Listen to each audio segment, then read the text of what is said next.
ആർട്ടിസ്റ്റുകൾ എല്ലാവരും അത്ര കോൺഫിഡൻസ് ഉണ്ടായിരുന്നു.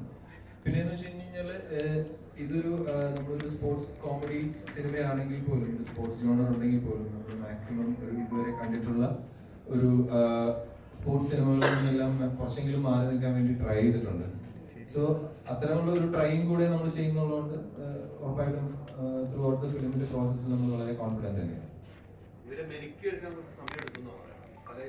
ഇന്റർവ്യൂ കണ്ടപ്പോഴാണ് ഇവരൊന്ന് മെരുക്കിയെടുക്കാൻ കുറെ കഷ്ടപ്പെട്ടു.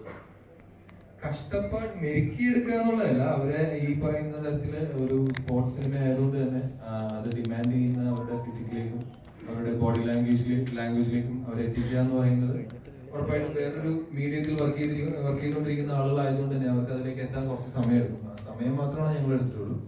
എല്ലാവരും ഒരുവിധം പോപ്പപ്പ് ചെയ്ത് വളരെ പെട്ടെന്ന് തന്നെ അത് എത്തി. ഏകദേശം ഒരു 6 മാസം നമുക്ക് അതിനുവേണ്ടി സ്പെൻഡ് ചെയ്യേണ്ടി വന്നു. സിനിമയാണെങ്കിൽ തന്നെയും അത് ഐഡിയയിൽ വിശ്വസിച്ച് ഇറങ്ങുന്ന ഒരു കൂട്ടമാണല്ലോ. ഈ പ്രീ വർക്ക് എന്ന് പറയാൻ നേരത്ത് ബേസിക്കലി 6 മന്ത്സ് സ്റ്റാർസ് തന്നെ ഇതിന്റെ അകത്ത് ടൈം സ്പെൻഡ് ചെയ്യുക എന്ന് പറയുന്നത് ഇപ്പൊ കലയ്ക്ക് സക്സസ്ഫുൾ ആയിട്ടുള്ള ഒരു ഡയറക്ടറാണ് എന്ന അർത്ഥത്തിൽ തന്നെ നോക്കി കഴിഞ്ഞാൽ തന്നെ ഇപ്പൊ നെസ്ലിനെ പോലെ ഇപ്പൊ പീക്കി നിൽക്കുന്ന ഒരാള് അയാളുടെ 6 മാസം ഇൻവെസ്റ്റ് ചെയ്യുവാണല്ലോ. അപ്പം ബേസിക്കലി അത് എങ്ങനെയായിരുന്നു നോക്കിയിട്ടുള്ളത്? അത് ഭയങ്കര ഒരു ഉത്തരവാദിത്വം കൂടിയാണ്. ഉത്തരവാദിത്തമാണ്. ഉത്തരവാദിത്തം എന്നുള്ള നിലയിൽ അത് ഒരു ആർട്ടിസ്റ്റ് നമ്മളെ അങ്ങനെ വിശ്വസിക്കുമ്പോൾ ഒരു 6 മാസം സ്പെൻഡ് ചെയ്യാൻ വേണ്ടിയാണ് റെഡി ആകുമ്പോൾ ഒരു ആർട്ടിസ്റ്റുകൾ മാത്രമല്ല, ഒരു കൂട്ടം ആളുകളുണ്ട് അങ്ങനെ നമുക്ക് വേണ്ടി ടൈം സ്പെൻഡ് ചെയ്തിട്ടുള്ളത്. അപ്പൊ അത്രയും പേര് നമ്മൾ വിശ്വസിക്കുമ്പോൾ നമുക്ക് ഉറപ്പായിട്ട് നമ്മുടെ റെസ്പോൺസിബിലിറ്റി കൂടും. അവര് അത്രയും ഒരു, എനിക്ക് തോന്നുന്നു സിനിമ നമ്മൾ ചെയ്യാൻ ഉദ്ദേശിക്കുന്ന സിനിമ പ്രോപ്പറായിട്ട് എനിക്ക് അവരിലേക്ക് കമ്മ്യൂണിക്കേറ്റ് ചെയ്യാൻ സാധിച്ചതുകൊണ്ട് തന്നെയാണ് അവർക്ക് അത്രയും വിശ്വാസം സിനിമയോടും ബാക്കി കഥയോടും വന്നത്. അവരതിനു വേണ്ടി ടൈം സ്പെൻഡ് ചെയ്യാൻ റെഡി ആയിരുന്നു.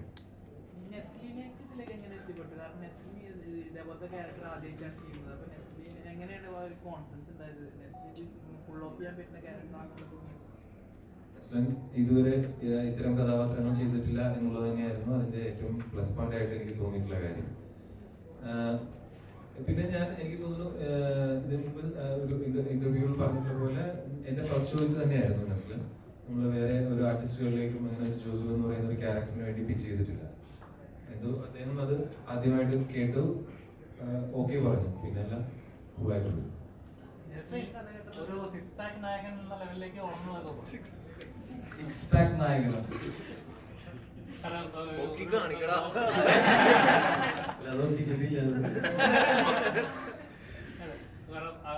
നമുക്ക് സ്ക്രീനിൽ കാണുമ്പോൾ ആ എഫേർട്ട് നമുക്ക് അറിയാൻ പറ്റും. ഇപ്പൊ നമ്മൾ നെസ്റ്റിൽ നമ്മൾ നേരത്തെ കണ്ടത് ഒരു നോർമൽ ക്രിഞ്ച് നായകൻ അല്ലെങ്കിൽ ഒരു റൊമാൻസ് മാത്രം ഹൈലൈറ്റ് ചെയ്തൊരു നായകനായിരുന്നു. അതിൽ നിന്നൊക്കെ മാറി ഒരു ആക്ഷൻ ലെവലിലേക്ക് വളർന്നതായിട്ട് സ്ക്രീനിൽ കണ്ടതൊന്ന് ഫീൽ ചെയ്തായിരുന്നു.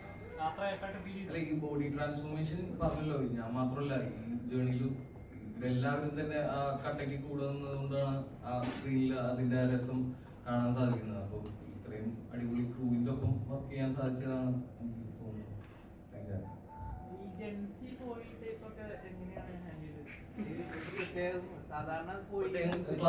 ക്ലാസ്സിന് കൊണ്ടുപോകുന്നോ? അല്ല, ആ ടൈപ്പ് ഇപ്പോഴത്തെ ജെൻസ് വൈബിലുള്ള ഒരു പോയിട്ടാണ് ഇതിൽ കാണിക്കുന്നത്. അതിലൊക്കെ എങ്ങനെയാണ് ആരെയും ഇൻസ്പിറേഷൻ? തീർച്ചയായിട്ടും പിന്നെ നമ്മളുടെ ഡയലോഗ് റൈറ്റർ, പിന്നെ ഈ കൂട്ടത്തിൽ ആരാധന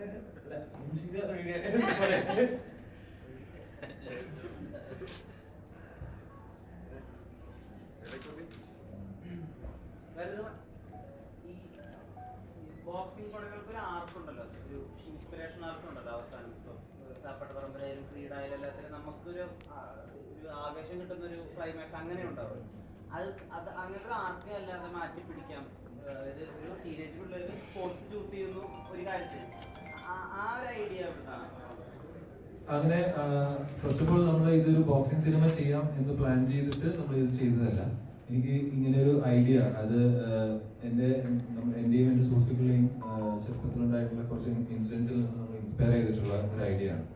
ആ ഐഡിയ ഇൻസ്പയർ ആയപ്പോഴാണ് എന്നാ പിന്നെ അത് ബോക്സിംഗ് സിനിമയാക്കാം, അത് ബോക്സിംഗ് തന്നെയായിരുന്നു, അതുകൊണ്ട് തന്നെ അത് ബോക്സിംഗ് സിനിമയായിട്ട് തന്നെ പ്ലാൻ ചെയ്തത്. ഒരിക്കലും നമ്മളതൊരു ഈ നേരത്തെ സംസാരിച്ചിട്ടുള്ള പറഞ്ഞ പോലെ ഒരു ഇതിന് മുമ്പുണ്ടായിട്ടുള്ള സിനിമകളുടെ ഒരു ഫോർമാറ്റിലും അത് എഴുതാനോ അല്ലെങ്കിൽ അതിനെ കൺസീവ് ചെയ്യാനോ ആലോചിച്ചിട്ടില്ല. എന്തായിരുന്നു അന്ന് ഞങ്ങൾ എക്സ്പീരിയൻസ് ചെയ്തിട്ടുണ്ടായിരുന്ന ഒരു എക്സ്പീരിയൻസ്, അതിന്റെ മാക്സിമം ഹോണസ്റ്റ് ആയിട്ട് അതേപോലെ തന്നെ ചെയ്യാനാണ് പ്ലാൻ ചെയ്തത്. അതുകൊണ്ടായിരിക്കാം അത്തരം സിറ്റുവേഷൻസ് നിങ്ങൾ പറഞ്ഞ പോലെ അതുണ്ടാകാൻ. നോർമലി ഇങ്ങനെ ഒരു ചിത്രങ്ങൾ ഇറങ്ങുന്ന സമയത്ത് അല്ലെങ്കിൽ ഉണ്ടാകുന്ന ഒരു കാലനിർമ്മാൻ പടം എന്ന് പറയുമ്പോൾ ഒരു ബ്രാൻഡാണ്, ആളുകൾ ഒരുപാട് എക്സ്പെക്ട് ചെയ്യും. കലുമാലയൊക്കെ ഇറങ്ങി ഉണ്ടാക്കിയ ഒരു ഹൈപ്പ് ഉണ്ട്. പക്ഷേ ഇതിന്റെ ഓരോ അപ്ഡേറ്റ്സ് വരുമ്പോഴും ആളുകൾ അത്രത്തോളം എക്സൈറ്റഡ് ആയിരുന്നു. ആ ഒരു പ്രഷർ എപ്പോഴും ഉണ്ടായിരുന്നു ഇങ്ങനെ ഒരു വെയിറ്റ് ഉള്ളതുകൊണ്ട്. പ്രഷറായിട്ട് അങ്ങനെ ഉണ്ടായിരുന്നില്ല. കാരണം നമ്മൾ ആ സമയത്തെല്ലാം നമ്മൾ സിനിമയുടെ പ്രോസസ്സിലായിരുന്നല്ലോ. അപ്പൊ ആ ചെയ്യുന്ന വർക്കിൽ നമ്മൾ ഫുൾ കോൺഫിഡന്റ് ആയിരുന്നു, നമ്മൾ അത് എൻജോയ് ചെയ്തുകൊണ്ടിരിക്കുകയായിരുന്നു. അതുകൊണ്ട് തന്നെ എക്സ്റ്റേണൽ പ്രഷറുകളൊന്നും അങ്ങനെ എഫക്റ്റ് ആയിട്ടുള്ളതായിട്ട് എനിക്ക് തോന്നുന്നു. ഈ ആലപ്പുഴ ജിങ്കാനൊക്കെ ഒരു എൻട്രി കൊടുക്കുന്നുണ്ടല്ലോ എല്ലാ കാൻഡിഡേറ്റും വരുമ്പോൾ, അത് ആദ്യം തന്നെ അതിനൊരു ഐഡിയ ഉണ്ടായിരുന്നു. ഈ സോങ് സെറ്റ് ചെയ്യാൻ ആ ലെവലിൽ ഒരു വൈബ് ഉണ്ടായിരുന്നു. ഓരോരുത്തരും മത്സരാർത്ഥികൾ ബോക്സിങ്ങിലേക്ക് പങ്കെടുക്കാൻ വരുമ്പോൾ അത് ആദ്യം തന്നെ ഉണ്ടായിരുന്നു. ഈ ഉറപ്പായിട്ടും സ്ക്രീൻ പ്ലേയുടെ ബേസിലാണ് നമ്മളത് മൊത്തത്തിൽ ചെയ്തിട്ടുള്ളത്. സിനിമാറ്റോഗ്രാഫി എന്ന് പറയുന്നത് ഭയങ്കര ലിമിറ്റഡ് സ്പേസ് ഉണ്ടല്ലോ. ഇപ്പം റിക്കിന്റെ ഉള്ളിൽ നടക്കുന്ന പോർഷൻ ആണെങ്കിലും ഷോർട്സ് ഒക്കെ ഭയങ്കര പ്ലാൻഡ് ആയിട്ട് അത് ഒരു പ്രീ റിഹേഴ്സലൊക്കെ ചെയ്ത് 1-2 തവണ ചെയ്ത് നോക്കിയിട്ട് ഷോർട്സ് ഫിക്സ് ചെയ്യുന്ന തരത്തിലേക്ക് അത്രയും എഫേർട്ട് എടുത്തിട്ട് ഓരോ ഷോർട്സും ചെയ്യുന്നുണ്ട്. അതെങ്ങനെയായിരുന്നു അതിന്റെ ഒരു ഡിസൈനും കാര്യങ്ങളൊക്കെ? റിങ്ങിന്റെ അകത്തുള്ള ഷൂട്ടിൽ എന്ന് വെച്ച് കഴിഞ്ഞാൽ അത് basically action choreographer mister Jophil, അദ്ദേഹം ഇവിടെ ഉണ്ട്.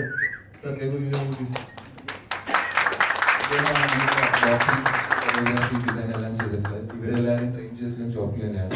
പിന്നെ സിനിമാറ്റോഗ്രാഫർ മിസ്റ്റർ ജിംഷി ഖാലിദ് ഇവിടെ ഉണ്ട്.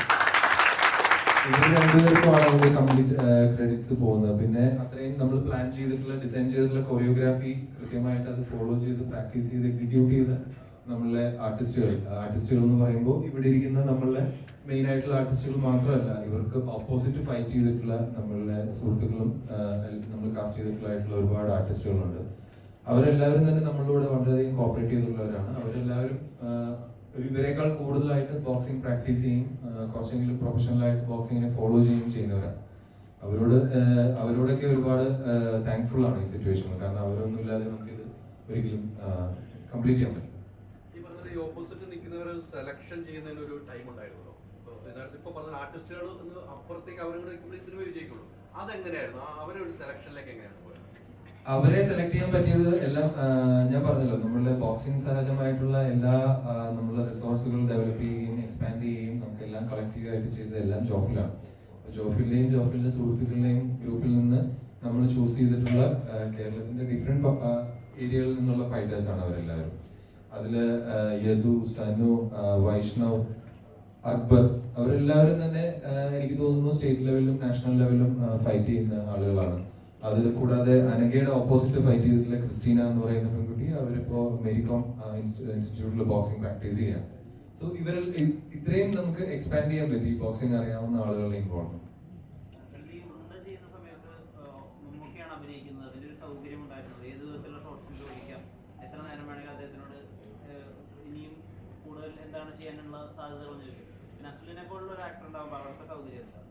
നസ്ലിനോടുണ്ടോ എന്നുള്ളതാണ് ഏറ്റവും വലിയ സൗകര്യം. യങ് ആയിട്ടുള്ള ആക്ടേഴ്സ് ഉണ്ടല്ലോ, അപ്പം അവരുടെ എനർജി അല്ലെങ്കിൽ ഈ ഇപ്പൊ പറയപ്പെടുന്ന ഈ ജനറേഷൻ ഗ്യാപ്പ് അങ്ങനെ എന്തെങ്കിലും കാര്യം ഓവർകം ചെയ്യേണ്ടതാണ്? ഇല്ല, നിങ്ങൾ ഈ പറഞ്ഞതെല്ലാം ഈ സിനിമയ്ക്ക് ഉണ്ടായിട്ടുള്ള പ്ലസ് പോയിന്റ്സ് ആണ്. യങ്സ്റ്റേഴ്സ് ആണ്, അവരുടെ എനർജി, അവരുടെ ടൈം എല്ലാം ഈ സിനിമയ്ക്കും എനിക്കും കിട്ടിയ പ്ലസ് പോയിന്റ്സ് ആണ്.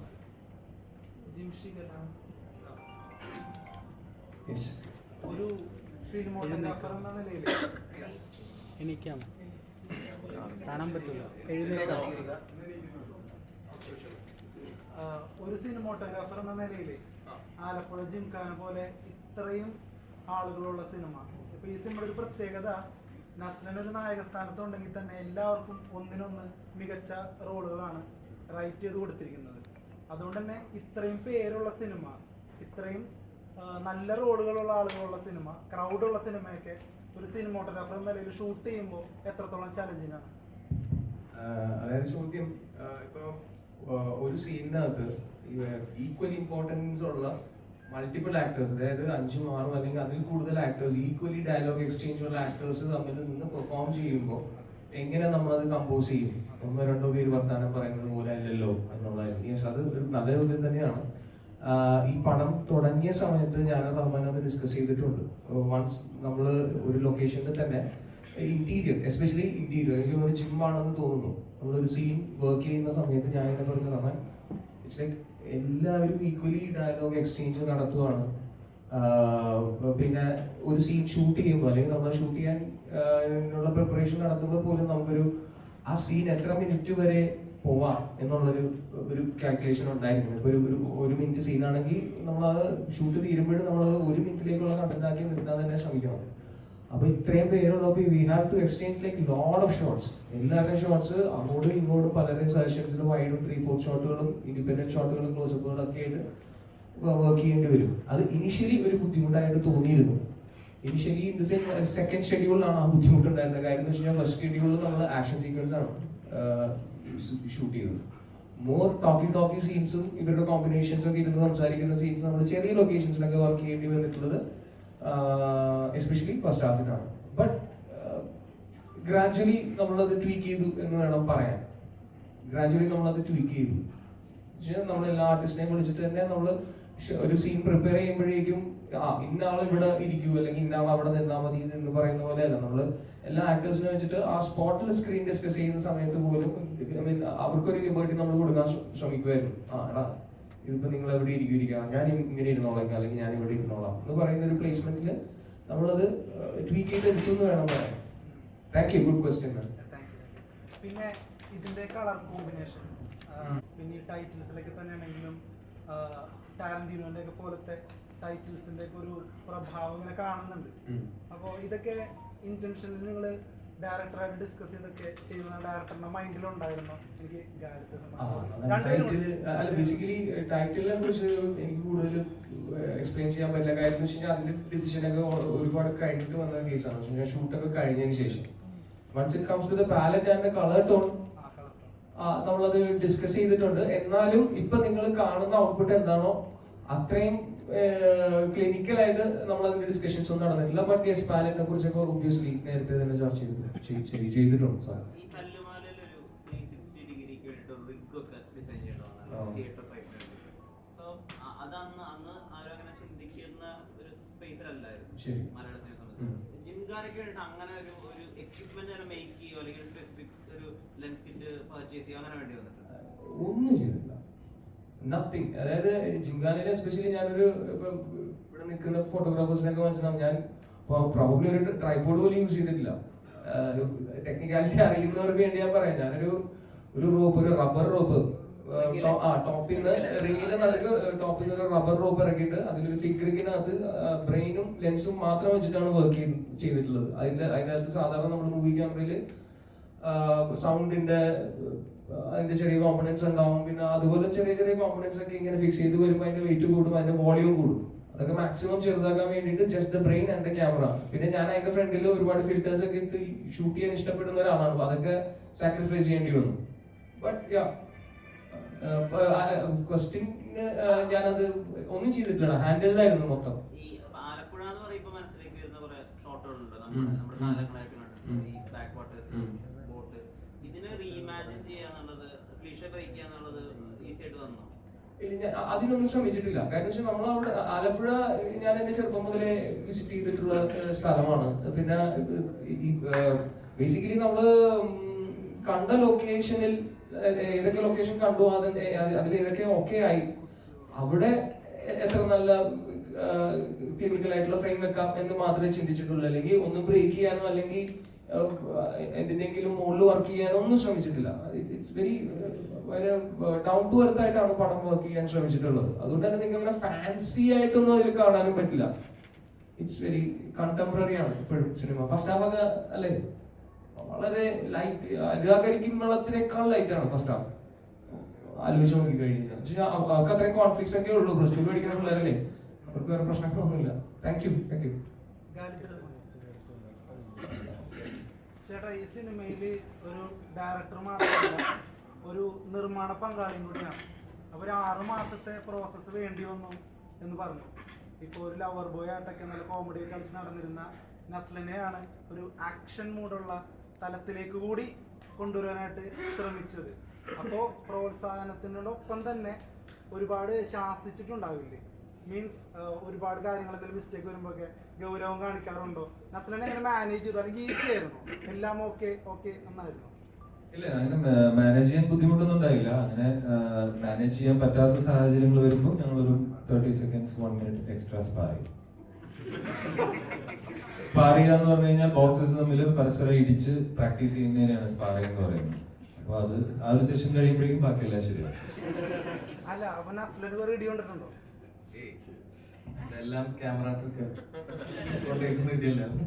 പിന്നെ നസ്ലനോടൊരു ചോദ്യം.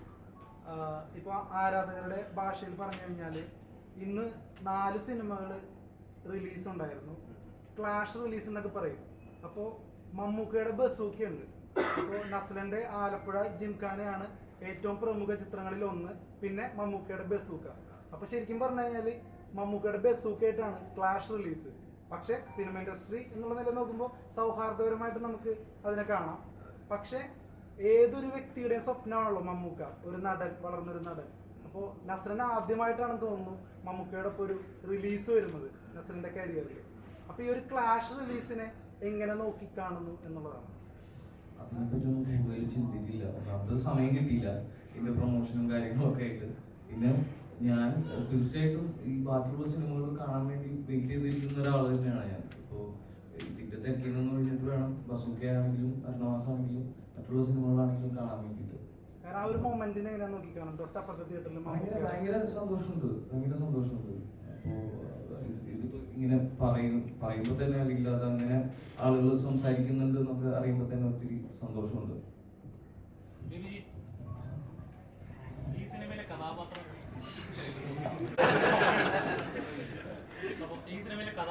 താങ്കളുടെ കഥാപാത്രം ഒരു പ്രത്യേക ഒരു സ്വാഗ് ഉണ്ട്, അതിനൊരു ആറ്റിറ്റ്യൂഡ് ഉണ്ട്. അതാണോ ഈ കഥാപാത്രം ചെയ്യാനായിട്ട് കമ്മിറ്റ് ചെയ്യാനുള്ള മെയിൻ റീസൺ?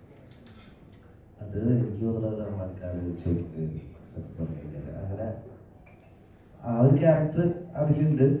പക്ഷെ നമ്മുടെ ആ ഒരു പരിപാടി ക്യാരക്ടറല്ല അതില് ആലപ്പുഴ ജിംഖാന +2 ഒരു വിദ്യാർത്ഥി കുറച്ചും കൂടെ മിനിമലായിട്ട് പിടിക്കുന്നതാണ് തോന്നുന്നത് എനിക്ക്. പിന്നെ എല്ലാം ആൾക്കാരുടെ ഒരു അനുഗ്രഹം തോന്നുന്നത്. മഞ്ഞുപോൽ ബോയ്സില് ഡ്രൈവർ ചേട്ടനായിട്ട് തകർത്താടിയതാണ്. അപ്പോ ഇതിലേക്ക് വരുമ്പോ ഇതിലേക്ക് ഒരു അവസരം നോക്കിയില്ലേ? സ്വന്തം പടമാണ്.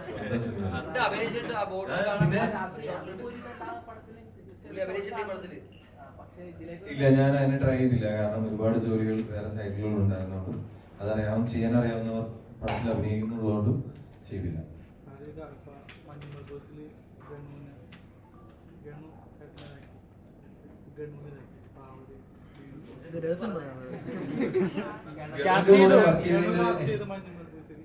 കാരണം എന്താ വെച്ച് കഴിഞ്ഞാല് ഗണപതിയുടെ കൂടെ എന്ന് പറഞ്ഞു കഴിഞ്ഞാല് ഞങ്ങൾക്ക് എല്ലാവർക്കും വളരെയധികം ബഹുമാനമുള്ള ഒരു വ്യക്തിയാണ്.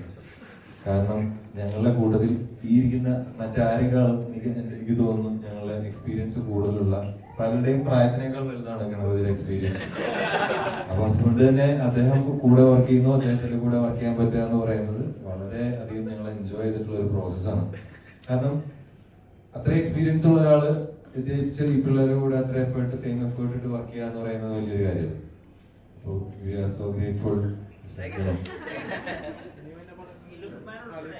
പറഞ്ഞിരുന്ന കാര്യമുണ്ട്, അതായത് കഥ മുഴുവനായിട്ട് പറഞ്ഞു കൊടുക്കില്ല. അതായത് അന്നൊക്കെ അറിയാവുന്ന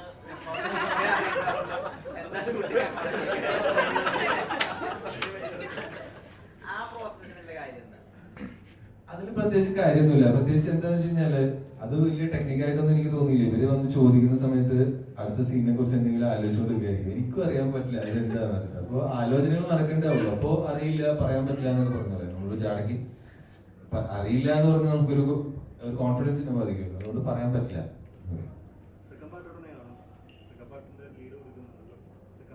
സെക്കൻഡ് പാർട്ടിന്റെ ഇല്ല, നമ്മൾ ഇതുവരെ ഒരു സെക്കൻഡ് പാർട്ടിനെ കുറിച്ച് ചിന്തിച്ചിട്ടില്ല നിലവിൽ.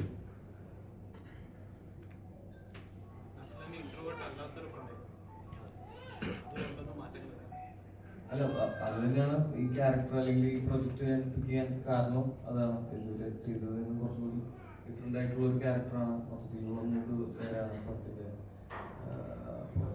അതിനാണ് എന്നെ എക്സൈറ്റ് ചെയ്തത്. അല്ല, അത് എല്ലാവർക്കും തന്നെ കിട്ടിയിട്ടുണ്ട്. ഓരോ വീഡിയോകളും കിട്ടിയ എണ്ണവും എല്ലാം ഓർമ്മയുണ്ട്. അത് സ്ക്രീനില് കണ്ടെല്ലാവരും എനിക്ക് കിട്ടിയിട്ടും എല്ലാവരും ആസ്വദിക്കുന്നുണ്ട്. അതെല്ലാം കാണുമ്പോൾ ഒത്തിരി സന്തോഷം. എടുത്ത എഫേർട്ടുകൾക്ക് നല്ലൊരു റിസൾട്ട് കിട്ടി.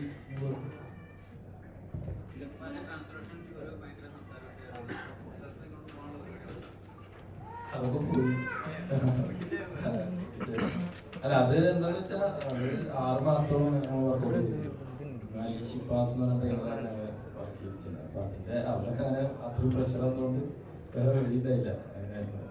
നിങ്ങളുടെ ഈ 6 മാസത്തെ വർക്ക് ചെയ്തല്ലേ പലരും ഇന്നലെ 2 ദിവസം മുന്നേ ഒരു ചോദ്യം തന്നെ ഒരു ഭയങ്കര വൈറലായിരുന്നു. പക്ഷെ അത് കേൾക്കുമ്പോൾ നമുക്ക് അങ്ങനെ ഫീൽ ചെയ്യാറുണ്ട്. ഈ 6 മാസം 6 പാക്ക് വരാനായിട്ട് 6 മാസം വർക്ക്ഔട്ട് ചെയ്ത്, പക്ഷെ അത് പലരും 6 പാക്ക് അല്ല VFX എന്ന് പറയുന്നത് നേരിട്ട് പറയുമ്പോൾ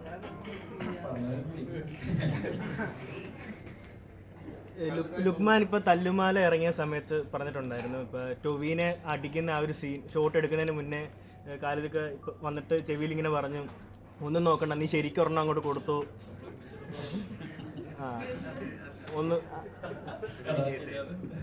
അപ്പോൾ ഇതേപോലെ ഇന്റർവ്യൂവിൽ പറഞ്ഞ് ഒന്നും നോക്കണ്ട, ശരിക്കും ഒരെണ്ണം കൊടുത്തോന്ന് ഒന്ന് ചെവിയിൽ വന്ന് പറഞ്ഞു. അപ്പം ഇതിൽ അതേപോലെ എന്തെങ്കിലും ഈ പറയുന്ന പോലെ ശരിക്കും കൊടുക്കാൻ ഒരു അവസരം കിട്ടിയിരുന്നു ആർക്കെങ്കിലും? അല്ല, അങ്ങനെ എന്താന്ന് വെച്ചാൽ ഇതൊക്കെ ശരിക്കും കൊടുക്കുന്നത് അത് ചിലപ്പോൾ ആ ഷോട്ടിന് അത്രയും അങ്ങനെ ആ ടച്ച് അങ്ങനെ തോന്നണം, അങ്ങനത്തെ ഷോട്ടായിരിക്കും. അപ്പോൾ അത് ഡിമാൻഡ് ചെയ്യുന്നതുകൊണ്ടാണ് അതങ്ങനെ. അല്ലാതെ നമ്മൾ ഇപ്പോൾ ഒരു ഫൈറ്റ് സീക്വൻസിൽ എല്ലാം കൊടുത്തോണ്ട് സിനിമയാണല്ലോ, എല്ലാം ടച്ച് നമുക്ക് ചെയ്യാൻ പറ്റില്ല, ജീവിക്കട്ടെ. അപ്പൊ അതുകൊണ്ട് തന്നെ അത് അങ്ങനത്തെ 1-2 ഷോട്ടുകൾ ചിലപ്പോൾ സംഭവിക്കും. അപ്പൊ ഇതിലും അങ്ങനെ ഒരു ഷോട്ടിൽ ഉണ്ടായിട്ടുണ്ട് അല്ലേ? താങ്കൾ നിർമ്മാതാവാണ്, സംവിധായകനാണ്. ഇപ്പൊ സിനിമാ മേഖലയുടെ ബജറ്റ് പുറത്തു വിടുക, അതിന് എത്ര രൂപയാണ് മുടക്ക്, എത്ര രൂപയാണ് തിയേറ്ററിൽ കിട്ടുന്നത്, അങ്ങനെ വിടുന്ന സമയത്ത് പല സിനിമകളും നിന്ന് പോകുന്നൊരു ഘട്ടവും വരുന്നുണ്ട്. അതുമായി ബന്ധപ്പെട്ട് ചാക്കോച്ചൻ ഒരു തുറന്നെഴുത്ത് മനോരമ പത്രത്തിൽ എഴുതിയിരുന്നു. തന്റെ സിനിമ ഇത്ര കോടി കളക്ട് ചെയ്തു, എങ്ങനെയാണ് ഈ സിനിമയ്ക്ക് ഇത്ര കളക്ട് ചെയ്തത്? ഇപ്പോൾ ആലപ്പുഴ ജിങ്കാലം ഓടിക്കൊണ്ടിരിക്കുകയാണ്. ഇതിന്റെ ഇറക്കാനുള്ള സാധ്യത നമ്മൾ കാണുന്നു. അത്തരം രീതി ഒരു നിർമ്മാതാക്കളുടെ സംഘടന തുടർന്ന, താങ്കൾ നിർമ്മാതാവും കൂടെ ആയതുകൊണ്ട് ആ ചോദ്യം, അത് സിനിമയൊക്കെ ബാധിക്കും. ഒരു ബിസിനസ് നടന്നുകൊണ്ടിരിക്കുമ്പോഴായിരിക്കും ചിലപ്പോൾ സിനിമയുടെ റൈറ്റ്സുകൾ ഇത്രയാണ്, ഇത്ര എമൗണ്ട് ആ തിയേറ്ററിൽ നിന്ന് കിട്ടിയിട്ടുള്ളൂ എന്ന് പറയുമ്പോൾ ഒരു നടനെയും ബാധിക്കും. ആ നടന്റെ സിനിമയ്ക്ക് ഇത്ര പൈസ കിട്ടുന്നുള്ളൂ, ആ നടനെയും ഭാവിയിൽ ബാധിക്കും. താങ്കൾ നിർമ്മാതാവാണ്, ഡയറക്ടറിനെ ബാധിക്കും. അങ്ങനെ ഒരു കീഴ്വഴക്കം ഇതിനു മുമ്പ് മലയാള സിനിമയിൽ ഉണ്ടായിട്ടില്ല. അത് തുടർന്നാൽ സിനിമയ്ക്ക് മോശമാകും. ഞാനൊരു നിർമ്മാതാവ് ഇന്ന് ആണ് ഇപ്പോൾ സിനിമ റിലീസായിട്ടേ ഉള്ളൂ. ഇതുവരെയുള്ള കാര്യങ്ങളെ ആസ് എ നിർമ്മാതാവ് എന്നുള്ള രീതിയിൽ ഞാൻ എക്സ്പീരിയൻസ് ചെയ്തിട്ടുള്ളൂ. മുമ്പുള്ള സിനിമകളൊക്കെ വേറെ നിർമ്മാതാക്കളാണ്. ഇപ്പോ ചേട്ടൻ പറഞ്ഞ കാര്യങ്ങളൊക്കെ ഇനിയിപ്പോ എനിക്ക് തോന്നുന്നു മാസ അവസാനവും പുതിയ മാസങ്ങളിലും ആണെന്ന് തോന്നുന്നു പ്രൊഡ്യൂസർ അസോസിയേഷൻ ഇങ്ങനെ ചാർട്ട് പുറത്തേക്ക് വിടുന്നത്. അവരത് വിട്ടാലാണ് ഇനി എന്റെ സിനിമയ്ക്ക് എന്ത് സംഭവിക്കും, അല്ലെങ്കിൽ ആ സംഭവം കൊണ്ട് എന്റെ സിനിമയ്ക്ക് എന്താണ് ബുദ്ധിമുട്ടാണോ അല്ലെങ്കിൽ പോസിറ്റീവായിട്ടാണോ സംഭവിക്കുക, അല്ലെങ്കിൽ സോഷ്യൽ ഇമേജ് എങ്ങനെ ഉണ്ടാകും എന്നുള്ളത് എനിക്ക് എക്സ്പീരിയൻസ് ചെയ്യാൻ പറ്റിയിട്ടുള്ളൂ. ഇപ്പോ ഇതൊക്കെ പറഞ്ഞ ഈ കാര്യങ്ങൾ ഞാൻ കൂടുതലായിട്ട് എനിക്കതൊന്നും ഫോളോ ചെയ്യാൻ പറ്റിയിട്ടില്ല. കാരണം ലാസ്റ്റ് ഒരു 6 മാസം 7 മാസം ഒക്കെ ആയിട്ട് ഞാൻ ഈ സിനിമയുടെ പോസ്റ്റ് പ്രൊഡക്ഷനും കാര്യങ്ങളൊക്കെ ആയിട്ട് തന്നെ വർക്കിലായിരുന്നു. അപ്പൊ അതുകൊണ്ട് തന്നെ ടു മച്ച് ഓഫ് ഇൻവോൾവ്മെന്റ് ഉണ്ടായിട്ടില്ല എനിക്ക്. അതുകൊണ്ട് തന്നെ അതിന്റെ സോഷ്യൽ എന്താണ് അതിനുള്ള ഇമ്പാക്ട് എന്നുള്ള കാര്യങ്ങൾ എനിക്കറിയില്ല. നമുക്ക് നോക്കി നോക്കാം. പിന്നെന്ന് വെച്ച് കഴിഞ്ഞാൽ വളരെ സീനിയർ ആയിട്ടുള്ള ആളുകളാണ് ഇത്തരം അസോസിയേഷന്റെ ടോപ്പിലിരിക്കുന്നതും ഡിസിഷൻ മേക്ക് ചെയ്യുന്നതും കാര്യങ്ങളൊക്കെ വളരെ എക്സ്പീരിയൻസ്ഡ് ആയിട്ടുള്ള ആളുകളാണ്. അവർ എന്താണ് ഉദ്ദേശിക്കുന്നത് എന്നുള്ളത് ആസ് എ പ്രൊഡ്യൂസർ അല്ലെങ്കിൽ ആസ് എ ഡയറക്ടർ ഫ്യൂച്ചറിൽ എന്താണ് സംഭവിക്കാൻ പോകുന്നതെന്ന് നോക്കിക്കാണാൻ ഞാനും വളരെ എക്സൈറ്റഡ് ആണ്. കാരണം ചേട്ടൻ പറഞ്ഞ പോലെ പുതിയ കാര്യമാണ്.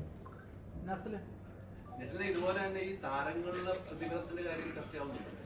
നെറ്റിലൊക്കെ സിനിമകൾ ഇങ്ങനെ വിജയിച്ചിങ്ങനെ പോയി, അപ്പൊ താരങ്ങൾ അമിത പ്രതിഫലം വാങ്ങുന്നു, അത് നിയന്ത്രിക്കണം, ഇങ്ങനെയൊക്കെയാണ് നിർമ്മാതാക്കളുടെ സംഘടന പറഞ്ഞുകൊണ്ടിരിക്കുന്നത്. അപ്പൊ ആ കാര്യങ്ങളൊക്കെ പറഞ്ഞുകൊണ്ടിരിക്കുന്ന ഓരോ സിനിമകളുടെ വിജയത്തിലേക്ക് നമുക്ക് നമ്മുടെ പ്രതിഫലം നമുക്ക് കൂട്ടേണ്ട ആവശ്യമുണ്ട്. അല്ല, നമ്മളൊരു സിനിമ വിജയിക്കുമ്പോഴാണ് എല്ലാവരുടെയും പ്രതിഫലം കൂട്ടും. അപ്പൊ അതിനെതിരെ ഒരു ശബ്ദം ഉയർന്നു. ഒരു സിനിമ വിജയിച്ചാൽ ആ നടൻ വീണ്ടും പ്രതിഫലം കൂട്ടുന്നു, 1 കോടി മേടിക്കുന്ന ആൾ 2 കോടി മേടിക്കുന്നു എന്നൊക്കെ ഇവർ പറഞ്ഞു. അത് നിങ്ങളെ പോലെയുള്ള ഇപ്പോൾ വരുന്ന യുവ തലമുറയ്ക്ക് ഒന്ന് ബാധകമാവുന്നുണ്ട്. അത്രയൊക്കെ ഒരു കാര്യങ്ങൾ വരുമ്പോൾ നിസിൽ എന്നൊരു ആക്ടർ, അത് ഗണപതി ഉൾപ്പെടെയുള്ളവർ പറയേണ്ട കേട്ടോ, നിങ്ങൾ എല്ലാവരും പറയേണ്ട, നിങ്ങളെല്ലാം നല്ല ആക്ടറൈസ് ആണ്. അങ്ങനെ വരുമ്പോൾ അത് നിങ്ങളുടെ ജീവിതത്തിലെ ബാധിക്കുന്നുണ്ടോ? ലുക്ക് പറയണം, നിങ്ങളുടെ ജീവിതത്തിൽ ബാധിക്കുന്നുണ്ടോ? എന്നെ ഇതുവരെ ബാധിച്ചിട്ടില്ല. കാരണം ഞാൻ വർക്ക് ചെയ്യുന്നുണ്ടല്ലോ. ഐ മീൻ എന്നെ ഞാൻ പറയുന്ന എമൗണ്ടിന് അല്ലെങ്കിൽ ഞാൻ പറയുന്ന പ്രതിഫലത്തിന് എന്നെ എടുക്കാൻ പ്രൊഡ്യൂസേഴ്സ് ഉണ്ട്, അല്ലെങ്കിൽ അങ്ങനെ പ്രൊജക്ട് ഓണായി വരുന്നുണ്ട്. അപ്പൊ എന്നോട് ഇതുവരെ അങ്ങനെ പ്രതിഫലം കുറയ്ക്കാൻ വേണ്ടി ആവശ്യപ്പെട്ടിട്ടില്ല. എനിക്ക് അങ്ങനത്തെ ഒരു എക്സ്പീരിയൻസ് ഉണ്ടായിട്ടില്ല. കൂട്ടത്തിലൊരു സൂപ്പർ സ്റ്റാർ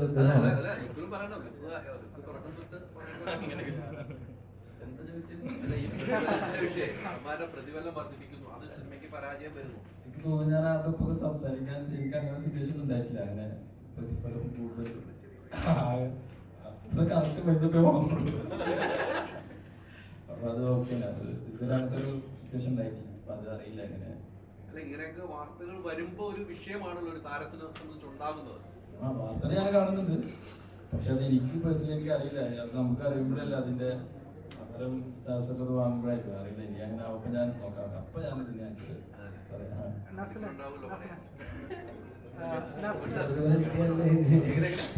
പരാതിപ്പെടേണ്ട കാര്യമുള്ളൂ. ഇല്ല, എനിക്ക് അങ്ങനത്തെ പരാതികളോ അങ്ങനത്തെ പ്രശ്നം വരുന്നില്ല. നമ്മളിപ്പോ എനിക്കറിയില്ല, അത്ര മേഖലയിലേക്കൊന്നും നമ്മൾ എത്തിയിട്ടില്ല. നമുക്ക് ഹാപ്പിയാണ് ഇപ്പം ഉണ്ടാകുന്ന പരിപാടികളിലൂടെ നമ്മൾ അത്യാവശ്യം ചോദിക്കുന്ന പരിപാടികളൊക്കെ കിട്ടുന്നുണ്ട്. ഹാപ്പിയാണ്, നമ്മൾ വർക്ക് ചെയ്ത ആൾക്കാരോട് ഹാപ്പിയാണ്. അതിൽ കൂടുതലൊന്നും സംസാരിക്കാൻ എനിക്ക് ഇതിൽ ആളല്ല. അതുകൊണ്ട് ഈ പടത്തിൽ തന്നെ മാസ് മൊമെന്റ്സ് ഒന്ന് രണ്ടെണ്ണം ഗണപതി ചുറ്റിപ്പറ്റിയാണ് ബോക്സിങ്ങിനാണ്. ഇത്രയും കാലമായിട്ട് ഇപ്പൊ പറഞ്ഞതുപോലെ തന്നെ ഇവരെക്കാളൊക്കെ സീനിയറാണ്. ഇത്രയും കാലം ലോങ് ചെയ്യേണ്ട വന്ന ഒരു തിയേറ്റർ മൊമെന്റ് ആളുകൾ കൈയടിച്ചിട്ട് ഒരു മാസ് മൊമെന്റ് കിട്ടാൻ അങ്ങനെ ഫീൽ ചെയ്തു പടം കണ്ടപ്പോൾ? ഉറപ്പായിട്ടും നമുക്ക് ഓരോ കഥാപാത്രം ചെയ്യുമ്പോൾ ഓരോരോ അവസരങ്ങൾ കിട്ടുക എന്ന് പറഞ്ഞത് ഇമ്പോർട്ടൻ്റ് ആണ്. നമുക്ക് എപ്പോഴാണ് ഒരു മാസ് കഥാപാത്രം ചെയ്യാൻ പറ്റുക, അല്ലെങ്കിൽ ഇത്ര കാലം ഞാൻ ചെയ്തതൊരു ഹ്യൂമർ ഇതാണ്, ഞാൻ കുറച്ച് സട്ടിലായിട്ട് കുറച്ചൊരു വേറൊരു ടൈപ്പ് ഓഫ് ക്യാരക്ടർ ചെയ്തത്. അപ്പം നമ്മൾ തിരിച്ചറിയാനും നമ്മളെ കൂടെ ചെയ്യിപ്പിക്കാൻ പറ്റുന്ന വിശ്വാസമുള്ള ഡയറക്ടേഴ്സ് ഉണ്ടാകുമ്പോഴാണ് നമുക്കത് ചെയ്യാൻ പറ്റുന്ന ഒരു അവസരം ഉണ്ടാവുക. അപ്പം അതിൽ ഞാൻ ഭയങ്കര ഹാപ്പിയാണ്. ഒരു ആക്ടറിൽ ഇപ്പൊ ഒരു സ്റ്റാർ ഇമേജ് അല്ലെങ്കിൽ സ്റ്റാർ കോമ്പോണന്റ് ഉണ്ടെന്ന കാര്യം എങ്ങനെയാണ് മനസ്സിലാക്കുന്നത്? ഇപ്പൊ ലുക്കുവിന് നമ്മുടെ തല്ലുമാലയില് അങ്ങനെ കുറെ ഷോർട്സ് കൊടുത്തിട്ടുണ്ടല്ലോ, അത് അദ്ദേഹത്തിന്റെ ലൈഫിനെ തന്നെ വേറെ രീതിയിൽ മാറ്റിയിട്ടുണ്ട്. ആസ് എൻ ആക്ഷൻ സ്റ്റാർ എന്നുള്ള രീതിയിൽ. അപ്പൊ ഒരു ആളെ കൊണ്ട് മാസ് ഫുൾ ഓഫ് ചെയ്യാൻ പറ്റും. ഗണപതിക്ക് കൊടുത്തിട്ടുണ്ട്, ഫ്രാങ്കോന് കൊടുത്തിട്ടുണ്ട് പടത്തിനകത്ത്, ജിം കറിക്കകത്ത്. അങ്ങനെ ഒരു സ്റ്റാർ ആളുകളെ ഫുൾ ഓഫ് ചെയ്യാൻ പറ്റുന്ന മാസ് മൊമെന്റ് ആക്ടറിനെ കൊണ്ട് ചെയ്യാൻ പറ്റും എന്നുള്ളത് അത് എങ്ങനെ ഐഡന്റിഫൈ? മാസ് അതെനിക്കറിയില്ല. ഇപ്പൊ ഒരു നമ്മൾ സിറ്റുവേഷൻ വർക്ക് ചെയ്യുന്ന സമയത്ത് നമുക്ക് തിയേറ്ററിലിരിക്കുന്ന ഓഡിയൻസിനെ അത് കുറച്ചും കൂടെ ബുക്ക് ചെയ്യണം എന്ന് പറയുന്ന സിറ്റുവേഷൻ ആണെങ്കിൽ നമ്മൾ ആദ്യം സീനുകളാണല്ലോ ഡെവലപ്പ് ചെയ്യുക. ക്യാരക്ടറിനെയും സീനിനെയും ഡെവലപ്പ് ചെയ്ത് കഴിഞ്ഞതിന് ശേഷമായിരിക്കുമല്ലോ അതിനെ ആ ഒരു ലിഫ്റ്റിലേക്ക് വരിക. അപ്പോൾ ആ എഴുത്തിൽ തന്നെ അല്ലെങ്കിൽ പ്രീ പ്ലാനിങ്ങിൽ തന്നെ നമ്മൾ ഏകദേശം ഒരു 40 to 50% നമ്മൾ അത് പ്രിപ്പയർഡ് ആയിരിക്കും. അതിന്റെ മേക്കേഴ്സ് എങ്ങനെയായിരിക്കണം അത് കൺസീവ് ചെയ്യേണ്ടത്, എക്സിക്യൂട്ട് ചെയ്യേണ്ടത് എന്നുള്ളത്. പിന്നെ നമ്മൾ അങ്ങോട്ടേക്ക് ചൂസ് ചെയ്യുന്ന ഒരു ആക്ടർ എന്ന് പറയുന്നത് അദ്ദേഹത്തിന്റെ കാപ്പബിലിറ്റി ആണ്. അപ്പോൾ അത് നമ്മൾ ചൂസ് ചെയ്യുമ്പോൾ എന്ന് പറയുന്നത് ഉറപ്പായിട്ടും അവർ ഇതിനു മുമ്പ് ചെയ്തിട്ടുള്ള സിനിമകൾ, അവർ ചെയ്തിട്ടുള്ള ക്യാരക്ടേഴ്സ്, അതിന് അവർ എക്സിക്യൂട്ട് ചെയ്തിട്ടുള്ള രീതികൾ, അതിൽ നിന്നൊക്കെ നമുക്ക് കാണുമ്പോൾ ഉറപ്പായിട്ടും നമ്മളും പ്രേക്ഷകരാണ്, സിനിമാ തിയേറ്ററിൽ കാണുന്ന ആളുകളാണ്. അതുകൊണ്ട് തന്നെ നമുക്കൊരു എക്സ്പെക്ടേഷൻ ഉണ്ടാവും ഓരോ ആക്ടേഴ്സിനോടും. ഇയാൾ ഇങ്ങനെ ചെയ്താൽ നന്നായിരിക്കും, ഇയാളെ കൊണ്ട് ഇങ്ങനെയൊക്കെ ചെയ്യാൻ പറ്റിയിരുന്നെങ്കിൽ അടിപൊളിയായിരിക്കും എന്നുള്ളത്. ആ ഒരു എക്സ്പെക്ടേഷനും കൂടെ ചെയ്യുമ്പോഴാണ് ഈ പറയുന്ന കാസ്റ്റിംഗ് സംഭവിക്കുന്നത്. അങ്ങനെ നോക്കുകയാണെങ്കിൽ ഇപ്പം ഈ സിനിമയ്ക്ക് പുറത്ത് മമ്മൂക്കയുടെ ഒരു സ്റ്റാർ ഇമേജ് എന്ന് പറയുന്നത് ഒരു മാസ് ഫുൾ ഓഫ് ചെയ്യാനുള്ള ഇതും ഒരുപാട് വലുതാണ്. പക്ഷെ ഉണ്ടെങ്കിൽ അങ്ങനെയുള്ള മൊമെന്റുകളല്ല മനസ്സിലാണ് ഭയങ്കര സട്ടിലായിട്ടാണ് കാണിച്ചത്. വിൻഡോ ഷോട്ട് പോലെ വളരെ അയാളുടെ എല്ലാ ഇന്റലിജൻസും കാണിക്കുന്നുണ്ടെങ്കിൽ ഭയങ്കര സട്ടിലായിട്ടാണ് കാണിക്കുന്നത്. ലുക്കിനെ വെച്ചിട്ട് ഒരു മാസ് മൊമെന്റ് ക്രിയേറ്റ് ചെയ്യുകയൊന്നും ചെയ്യുന്നില്ല. അപ്പൊ അതിനെന്താ ഒരു ഫംഗ്ഷൻ? ലുക്കില്ലല്ലോ മമ്മൂട്ടി, വേറെ ആളല്ലേ. അപ്പോ സംഭവം എന്താ വെച്ച് കഴിഞ്ഞാൽ പിന്നെ മമ്മൂക്കായുടെ വർക്ക് ചെയ്യുന്ന സമയത്ത് ഞാൻ ചെയ്യാൻ ഉദ്ദേശിച്ച സിനിമ എന്ന് പറയുന്നത് ഇത്തരം ഒരു സിനിമയല്ല. നിങ്ങൾ കണ്ട പോലെ ഉണ്ടാന്ന് പറയുന്ന ഒരു സബ്ജക്റ്റാണ്. ആ സിനിമയ്ക്ക് അത് അത്രയും മതി, അല്ലെങ്കിൽ ആ സിനിമയ്ക്ക് അങ്ങനത്തെ ഒരു ക്യാരക്ടറിനെയാണ് ഡിമാൻഡ് ചെയ്യുന്നത്, അത്രയും പെർഫോമൻസിനെയും ആണ് ഡിമാൻഡ് ചെയ്യുന്നത്. അതിൽ കൂടുതൽ നമ്മൾ ചെയ്യേണ്ട കാര്യമില്ല, ശരിയല്ല. അതുകൊണ്ടാണ് നസ്ലന്റെ സിനിമകളുടെ മാസീവ് സക്സസ് കാരണം ആരാധകർക്കിടയിൽ നസ്ലൻ ഒരു വരുംകാല സൂപ്പർ സ്റ്റാർ ആണ് എന്നൊരു ടോക്കുണ്ട്. അതുപോലെ തന്നെ കോമഡി ഇത്ര അനായാസം കൈകാര്യം ചെയ്യുന്ന ഒരു യുവനടൻ എന്നുള്ള നിലയിൽ നമ്മുടെ ദിലീപേട്ടൻ്റെ ഒക്കെ പകരക്കാരനാവാൻ സാധ്യതയുള്ള ഒരു നടനാണെന്ന് പറയുന്നുണ്ട്. അപ്പൊ ഇത്തരത്തിലുള്ള ആരോപണങ്ങളെ എങ്ങനെയാണ്? ആരോപണങ്ങളാണോ? അല്ലല്ലേ, അപ്രിസിയേഷൻസിന് അല്ല ഒരിക്കലും ഞാൻ ദിലീപേട്ടനായിട്ടോ അല്ലെങ്കിൽ അദ്ദേഹമൊക്കെ ചെയ്തു വെച്ചിരിക്കുന്ന ക്യാരക്ടേഴ്സും അല്ലെങ്കിൽ അദ്ദേഹത്തിന്റെ കഴിവൊക്കെ നമുക്ക് അറിയുന്നതാണ്. ഒരിക്കലും അദ്ദേഹത്തോടൊന്നും ഉപമിക്കാൻ ഞാനായിട്ടില്ല എന്നുള്ള സ്വയമായിട്ടുള്ള ബോധ്യമുണ്ട്. പിന്നെ അതും ആദ്യത്തെ സൂപ്പർ സ്റ്റാർ, ഞാൻ അങ്ങനത്തെ ഒരു സ്റ്റാർ ആവണം എന്ന് കരുതി സിനിമയിൽ വന്ന ഒരാളുമല്ല. ഇപ്പോൾ ചെയ്യുന്ന സിനിമകൾ അല്ലെങ്കിൽ ചെയ്യുന്ന കഥാപാത്രം, എനിക്ക് ഇഷ്ടപ്പെടുന്ന കഥാപാത്രങ്ങൾ, ഇഷ്ടപ്പെടുന്ന സിനിമകൾ ചെയ്യുക എന്നുള്ളത് മാത്രമേ ഉള്ളൂ എൻ്റെ ആഗ്രഹം. നസ്ലിന്റെ ഈ ജയ് ബാലയ്യ എന്നുള്ള ആ ഒരു സാധനം ഇപ്പം ട്രെൻഡിങ് ആയിക്കൊണ്ടിരിക്കുകയാണ്. തെലുഗു ഓഡിയൻസ് അത് ഏറ്റെടുത്ത് അത് അന്നേരം സ്പോണ്ടേനിയസ് ആയിട്ട് പറഞ്ഞാണോ അല്ലെങ്കിൽ പ്ലാൻ ചെയ്ത്? അവിടുത്തെ ഓഡിയൻസ്, തെലുഗു ഓഡിയൻസ് പറഞ്ഞതാ, ഞാനായിട്ട് പറഞ്ഞതല്ല. എനിക്ക് വെറുതെ അവിടെ പോയി സ്റ്റേജിൽ നിന്ന് ബാലയ്യാന്ന് വിളിക്കാൻ പറ്റൊന്നുമില്ലല്ലോ. അവിടുത്തെ സ്റ്റുഡൻസ് എല്ലാവരും ബാലയ്യയുടെ പേര് വിളിച്ച് പറഞ്ഞപ്പോൾ അത് പറയേണ്ട സിറ്റുവേഷൻ വന്നുകൊണ്ട് പറഞ്ഞത്.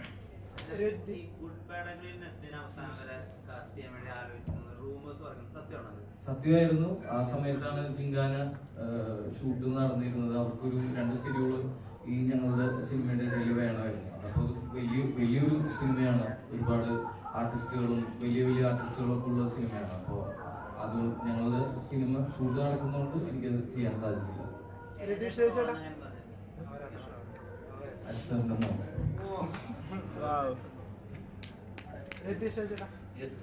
ഇപ്പൊ ആലപ്പുഴ ജിംഖാന എന്നുള്ള സിനിമയുടെ റൈറ്ററാണ്, പിള്ളേർ വൈബാണ്. അപ്പോ ചേട്ടൻ ഈ പടത്തിന്റെ ഒരു റൈറ്റിംഗ് നിർവഹിക്കുമ്പോ ഭയങ്കര ചലഞ്ചിങ് ആയിട്ട് തോന്നിയോ? ആ പ്രോസസ് എങ്ങനെയായിരുന്നു? അവരിലോട്ട് ഇറങ്ങി ചെല്ലുന്ന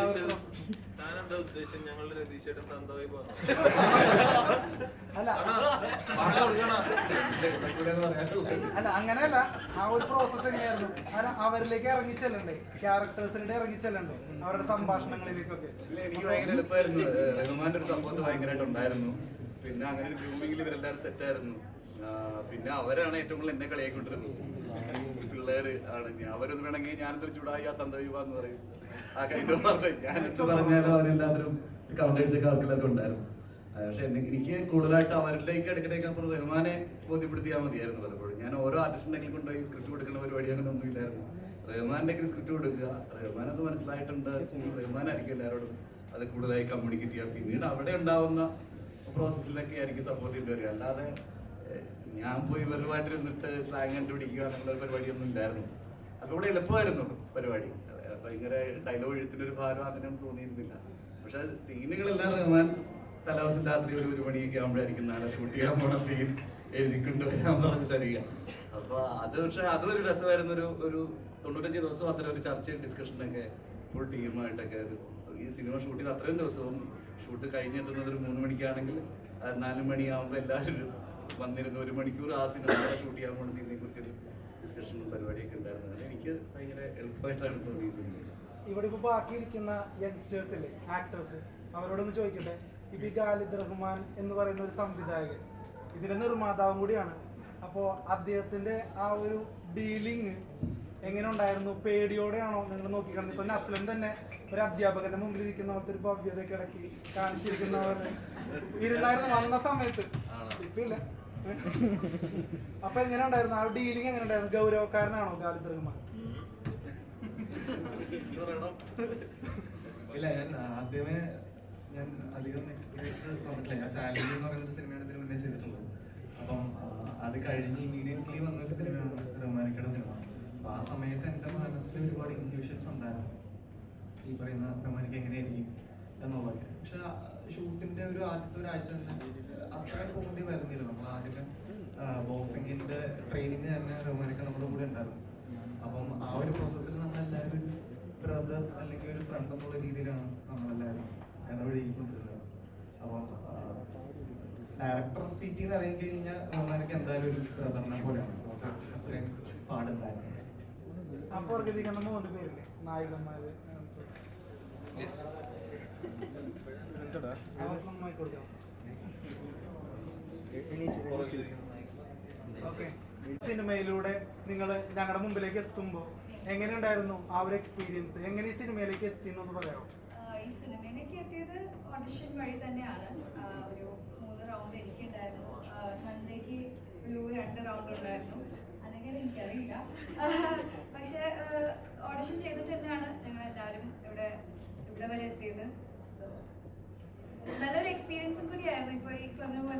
എന്നോട് സീൻ അന്നാണ് പറയുന്നത് ഇങ്ങനെ ആയിരിക്കും. പിന്നെ എനിക്ക് ചെറിയൊരു മലയാളം പറയുന്നതിൻ്റെ ഒരു പ്രശ്നമുണ്ട്. അപ്പോൾ അത് ഒരു വലിയൊരു ചലഞ്ചായിരുന്നു ഷൂട്ട് ചെയ്യുന്ന സമയത്ത്. പക്ഷെ it all went smoothly. So we are here.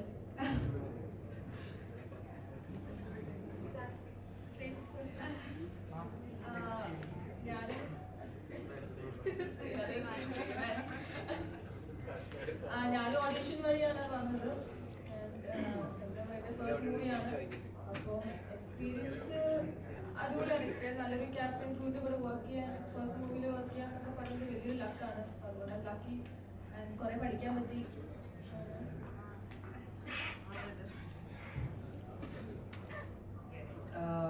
എനിക്ക് ആദ്യം എന്താ അസോസിയേറ്റ് ആണ് കോൾ ചെയ്യുന്നത്. ആരാ സജസ്റ്റ് ചെയ്തതെന്ന് അറിയില്ല. പേര് പറഞ്ഞ കാതിൽ കണ്ടിട്ടാണെന്നാണ് ഇരിക്കുന്നത്.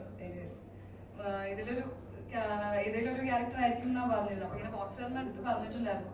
അത് സേവിങ് ദാറ്റ്. അത് തന്നെ അത് കിട്ടണമെന്ന് പ്രാർത്ഥിച്ചുകൊണ്ടിരിക്കുകയായിരുന്നു. പിന്നെ ഒരു മീറ്റിംഗ് ഉണ്ടായിരുന്നു. മീറ്റ് ചെയ്ത് ഒരു സ്ക്രീൻ ടെസ്റ്റ് കൂടി കഴിഞ്ഞാൽ കൺഫേം ചെയ്തു. Yes, become A part of it. പിന്നെ ട്രെയിനിങ് ഒക്കെ തുടങ്ങി.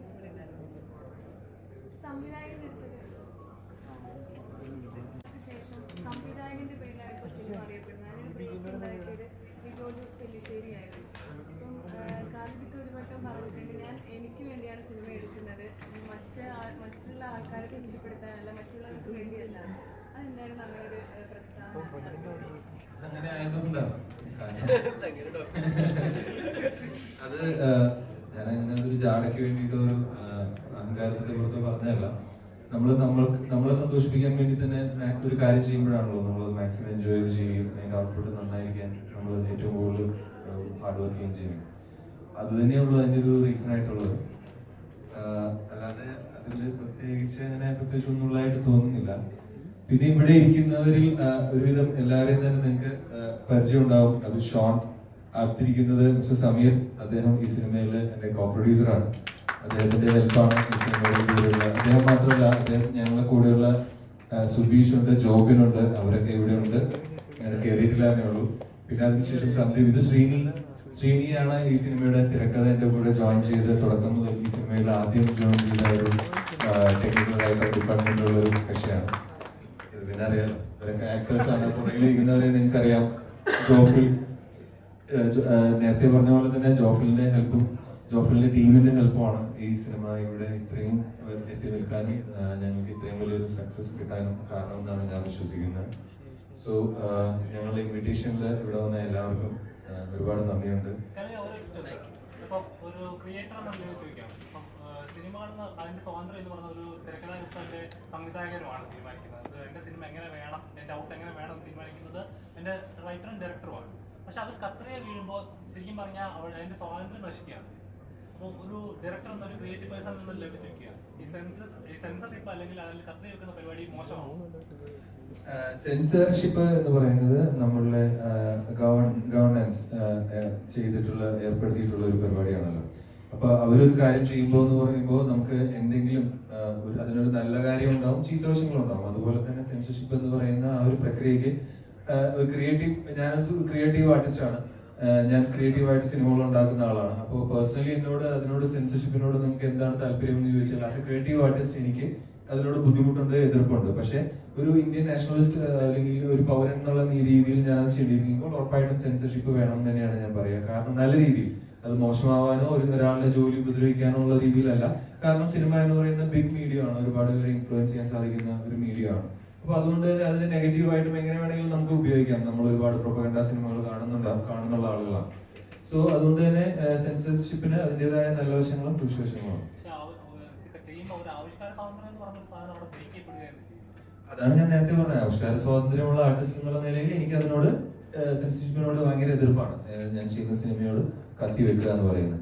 പക്ഷേ ഞാൻ ആ സിനിമ പുറത്തിറങ്ങിയതിനു ശേഷം ആ പ്രൊഡക്റ്റ് കൊണ്ട് ഒരുപാട് ബുദ്ധിമുട്ടുണ്ടാകുന്നു, അല്ലെങ്കിൽ എന്താ പറയാ, ഒരു ഗവൺമെന്റിന്റെ നിയമപരിധിക്കുള്ളിൽ വരുന്ന ഒരുപാട് കാര്യങ്ങൾ എതിർ ദിശയിൽ സംഭവിക്കുന്നു എന്നുണ്ടെങ്കിൽ ഉറപ്പായിട്ടും അത് കൺട്രോൾ ചെയ്യുക എന്ന് പറയുന്നത് ഗവൺമെന്റിന്റെ ഉത്തരവാദിത്തമാണ്.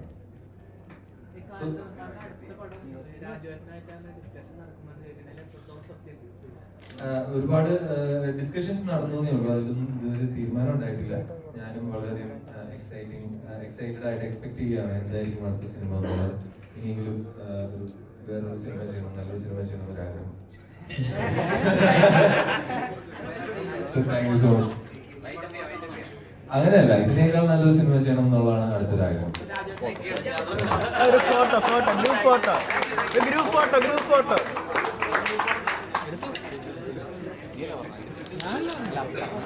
ഫോട്ടോ ഫോട്ടോ വേറെ ആരും എടുക്കല്ല. സാനിഫെ ഫ്രണ്ടിൽ നിന്ന് മാറോ?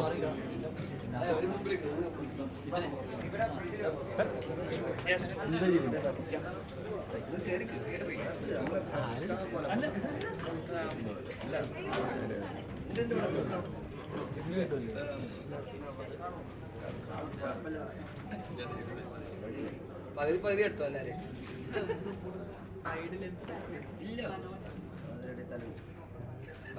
ഫുള്ള് കിട്ടോ?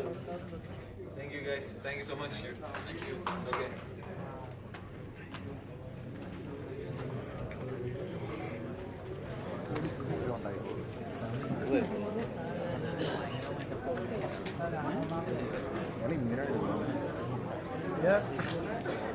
എന്ത് നമ്മൾ ചെയ്യുന്നത്?